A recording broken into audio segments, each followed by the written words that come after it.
Hey guys, I just wanted to make a short video on explaining how we lure and some little bit of tips and tricks to doing that.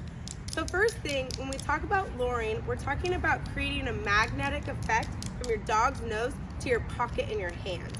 How I hold the food is I want to, depending on the size of the kibble, this dog's food's relatively small but not super small. So I'll put like 3 to 4 in there and I'm going to hold it in my hand just like this.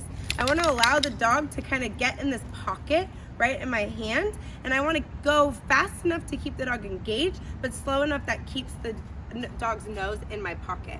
So I'm going to show the dog my lure hand, and you notice how she's slowly eating at that food, and I'm going to slowly just allow her to get some of the food as I keep going back. Now if I notice that this dog was like walking and then she'd like stop and create clear separation from my lure hand, what that's telling us is that we're not building enough hope for them to stay in the lure. So you need to feed more through to make it where your dog wants to stay in your pocket. Good girl. When I reload, I want to try to take my reload hand and bring it to my lure hand to discourage the dog from checking out a lot. If I do this and stop and I grab, the dog's gonna check out, look on the ground, and then it's gonna come back to you. Or even worse, totally check out and walk away. So when I need to reload, I'm gonna go forward and watch my reload hand is gonna come to my lure hand to keep that nice.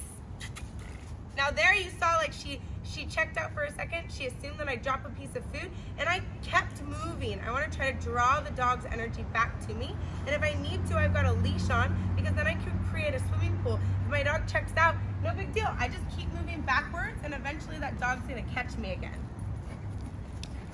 But, now I want to talk about how we do this to make it where we don't trip. If you're always luring your dog like this and crossing your body, it's gonna make it really challenging for you to keep hold of the dog, and you fumble around and you start tripping. What I like to do is I keep my dog on the exact same side of me, and I'm slowly gonna change my hand from going where my thumb is.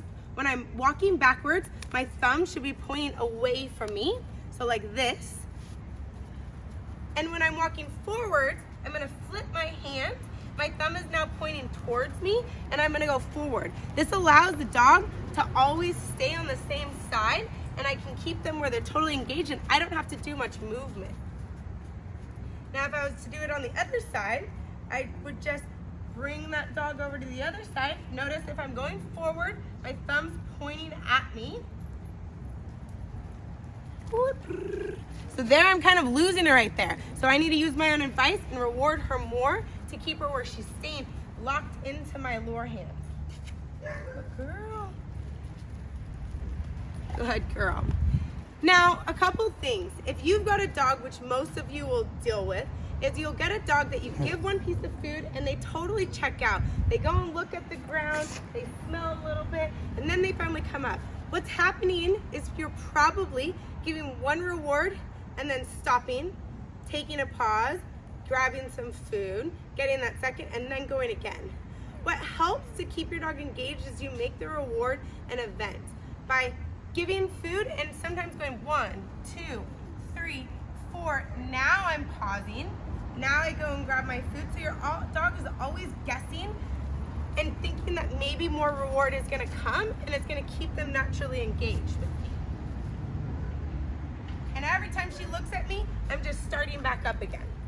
So hopefully that helps and gives you guys a little bit of advice on how to do luring properly and help to keep your dog to stay in that pocket and stay engaged.